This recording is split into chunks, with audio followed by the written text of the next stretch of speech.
Halo semuanya, kembali lagi bersama gue CRY. Dan terima kasih telah mampir ke channel gue kali ini.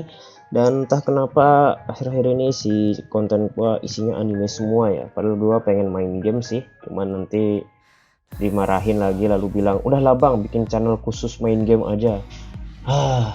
Padahal di channel ini kan udah kelihatan itu di sampul channelnya, semua bisa jadi konten.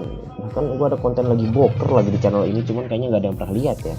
Oke, jadi sesuai judul dan thumbnail yang telah gue berikan, di sini gue akan membahas anime kisah eksis dan kenapa anime ini itu bisa menjadi sangat populer di dunia perwibuan dan bagaimana tanggapan gue serta review gue tentang anime ini.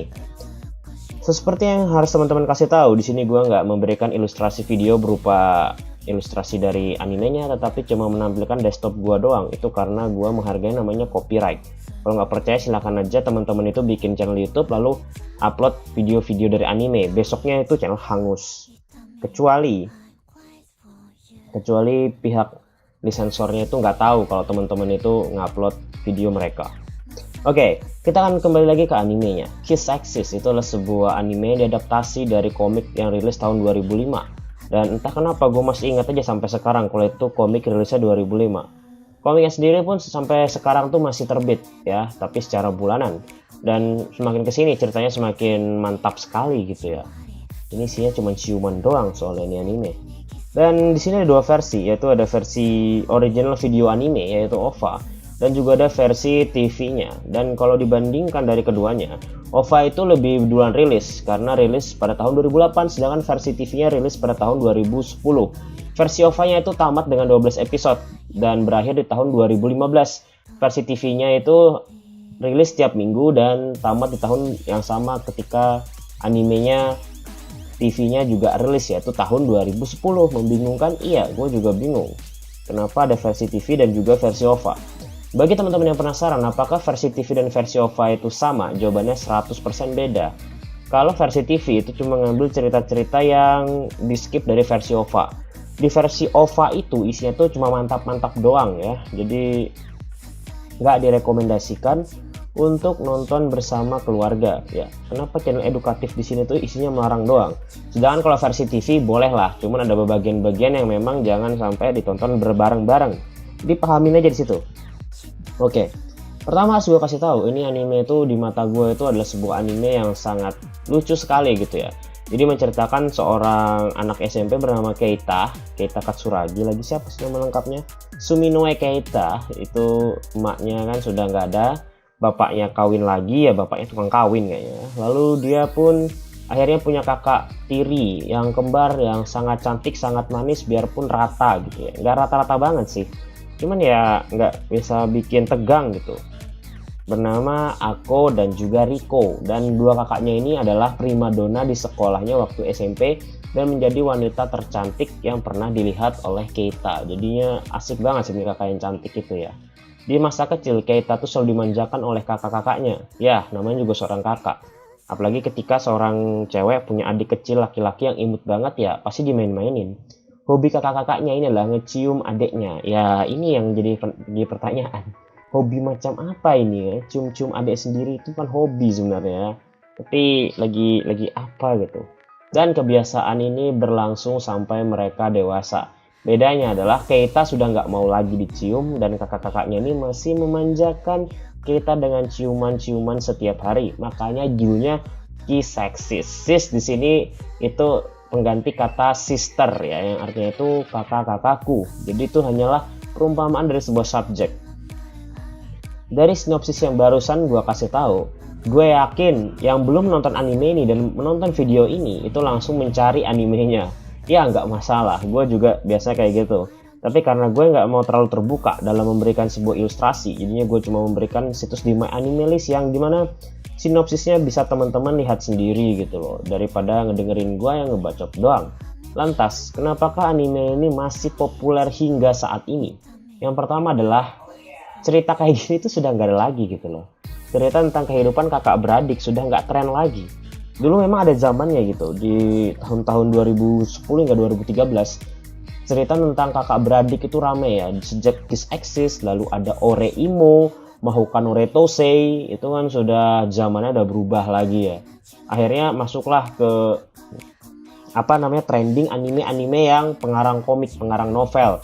Imoto Sairebali, lalu apa sih ya Sagiri itu nama animenya apa ya? Eromanga Sensei yang kayak gitu. Sekarang kan trennya malah ke isekai, tapi itu nggak masalah. Tren itu penting untuk meningkatkan namanya nilai brand ya. Jadi itu ada hal yang wajar yang dilakukan oleh para kapitalis di seluruh bumi. Tapi anime ini tetaplah sangat berkesan bagi siapapun yang menontonnya. Apalagi gue menonton itu waktu lama banget, dan parahnya gue nonton ini malah nobar loh. Iya, gue malah nobar sama temen gue kan. Karena waktu itu sebenarnya sih nggak sengaja nobar. Jadi main di laptop, yang laptopnya waktu itu ya burik banget ya. Mungkin cuma 14 inci, masih berat banget laptopnya. Pokoknya nggak rekomen banget lah di zaman itu punya laptop ya. Ini juga bukan laptop sendiri ya, laptop emak bapak gitu. Pinjem doang, cuma sekedar nonton anime doang. Karena waktu itu kan HP Android masih sukar ditemukan dan hanya dimiliki oleh orang-orang kaya di tahun 2012 itu ya. Lu pikirnya di tahun 2012 yang sudah tua mungkin sadar ya, itu nyari HP Android itu bukannya susah, cuma waktu itu HP harga jutaan itu dianggap mahal banget ya. Sekarang di atas 10 juta udah dianggap mahal, 1 jutaan mah masih dianggap murah sekarang ya. Perkembangannya emang luar biasa sekali. Waktu itu gua nonton sendirian aja, tiba-tiba teman ngeliat, bro Naruto ya. Nanti kita tampol bareng-bareng ya ngomong kayak gitu ya. Enggak, ini anime yang berbeda. Oh, kartun. Iya, ini kartun yang dia masuk sini memang anime. Dia memang sedikit ngelawak. Waktu itu juga populasi wibu juga sangat minim.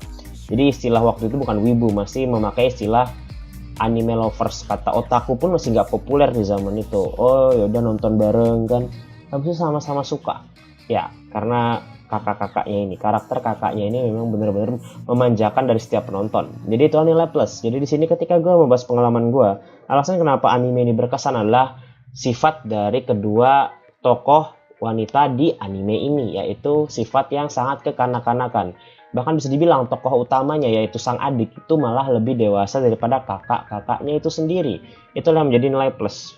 Kalau kita sudah melihat nilai brandingnya, Kiss Axis ini adalah salah satu anime dengan branding yang cukup sukses yang menampilkan visual dari karakter seorang kakak tapi bersifat manja gitu, dan mereka tuh kembar. Nilai branding seperti inilah yang diteruskan oleh banyak sekali doujin di luar sana gitu ya. Karakter kakak yang manja itu sudah banyak sekali, bahkan sampai ke anime-anime terbaru pun gue masih bisa melihat gitu tuh. Cuman saja, apakah ini populer? Ya, dibilang populer jelas. Apakah ini mendominasi? Jawabannya tidak. Meskipun kakak manja itu populer, tapi nggak mendominasi. Tapi kalau misalnya kita dapat anime, wah dia punya kakak yang manja, ibu yang manja, pastilah kita suka dengan animenya. Seperti itu aja sih ya. Karena wanita yang lebih tua lalu manja, itu kesannya pengen banget untuk dipeluk-peluk setiap saat gitu. Jadi alasan pertama gue itu, yang pertama ya lah, punya kakak yang bisa bikin kita betah menonton. Sifat karakternya tuh bisa bikin gue betah nonton. Yang kedua, alur ceritanya santai. Ya, alur cerita itu santai. Ini hanya berkisah. Kalau di versi OVA itu isinya cuma liburan ya. Kakaknya itu cari kesempatan buat cium adiknya, itu doang di OVA. Tapi kalau versi TV itu cerita tentang tokoh utamanya Suminoe Keita itu ingin masuk SMA yang sama dengan kakaknya. Kakaknya itu kan sangat terkenal di zaman SMP ya kan, bahkan jadi manajer, bahkan dianggap sebagai wanita primadona tercantik gitu kan, sampai membuat teman-temannya iri. Jadi teman-temannya itu bilang, "Wih, Keita, lu punya One-chan yang cantik kayak gitu, betah di rumah dong." Ya Keita kan bukan bocil lagi, itu apaan lah, mereka tuh cuma suka ganggu gua doang gitu. Tapi di satu sisi Keita ini, tokoh utamanya ini tuh ingin kembali satu sekolah dengan kakak-kakaknya. Masalahnya adalah sekolahnya itu lumayan tinggi predikatnya. Jadinya kalau ingin diterima memang nilainya itu juga harus tinggi gitu. Itu yang diperjuangkan oleh Keita. Jadi nanti cerita dari versi TV-nya itu lebih ke bagaimana kakak-kakaknya ini ngebantu agar Keita bisa masuk sekolah yang sama dengan mereka. Biarpun sebenarnya masih ada minta jatah ciuman yang kayak gitu. Kalau OVA-nya pure minta jatah ciuman doang. Sungguh anime yang sangat menarik gitu ya. Jadi ceritanya tuh nggak ada tegang-tegangnya, lebih banyak komedinya daripada tegang-tegangnya. Ya, sesuai genre aja. Ini anime dengan genre komedi. Dan itu yang harus dibawa sampai akhir dari ceritanya.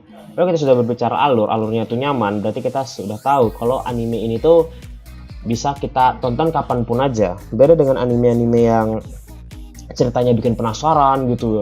Endingnya malah kayak gini. Langsung londot, pokoknya keterusan nonton lah. Itu kan agak greget ya kalau kita harus nonton tamat lalu menyesal, aduh kenapa nontonnya buru-buru. Tapi kalau anime kayak gini kita bisa menikmatinya santai, besok-besok kita bisa ulang lagi gitu ceritanya gitu ya. Gue jujur aja sih, anime semacam Kiss Axis ini gue lebih prefer untuk tonton ulang daripada anime bagus lainnya. Bahkan ketika gue nonton Kimetsu no Yaiba itu kan kata mereka bagus, tapi gue nggak pernah kepikiran kapan lagi nonton ulang. Tapi ketika gue nonton anime kayak Kiss Axis itu lebih kepikiran nonton ulang dibandingkan gue nonton High School DxD. Gue gak kepikiran lagi nonton ulang season 4 High School DxD karena ceritanya itu berjenjang gitu ya. Kalau mau tahu cerita di sini harus nonton episode sebelumnya. Itu yang bikin gue mager gitu ya. Jadi nanti kalau gue nonton pasti keterusan nih. Kalau udah keterusan tamat perasaannya hampa gitu. Tapi kalau gue nonton anime yang santai aja jalur ceritanya, gue lompat-lompat episodenya itu nggak masalah. Tapi itu tergantung selera masing-masing aja sih. Itulah yang gue buat kenapa alurnya ini gue bilang santai dan enak banget buat diikuti dengan cara yang sederhana juga. Lalu kenapa gue bilang ini anime, kenapa gue masih kebawa kata-kata dari video sebelumnya. Oke, jadi sepertinya itu aja sih yang bisa ingin gue sampaikan ke teman-teman. Daripada banyak hal yang ingin gue sampaikan, poin utama yang bisa gue sampaikan di video kali ini itu adalah ini anime itu bisa memuaskan teman-teman. Biarpun ceritanya ecchi, tapi kita nggak membahas ecchinya doang. Kita membahas bagaimana kita puas dengan apa yang telah diberikan, baik secara visual, baik secara mental, maupun secara ketegangan rohani. Dan kalau dibilang anime ini jelek, gue bilang kagak. Kenapa? Karena gue nggak bisa bikin anime. Orang yang boleh bilang anime itu jelek harus bisa bikin anime, harus bisa modalin bikin anime. Lucu juga sih ya. Kritik di negara ini kayaknya agak berbahaya sekali. Jadi itu aja yang bisa gue sampaikan di video kali ini. Terima kasih telah menonton dan semoga teman-teman suka dengan apa yang gue sampaikan. Dan kalau membosankan wajar karena gue juga merasa bosan juga kalau nonton video kayak gini juga. Tapi apapun yang gue berikan semoga teman-teman bisa memakluminya. Jadi itu sekian dari gue. I'm CRY and see you next time.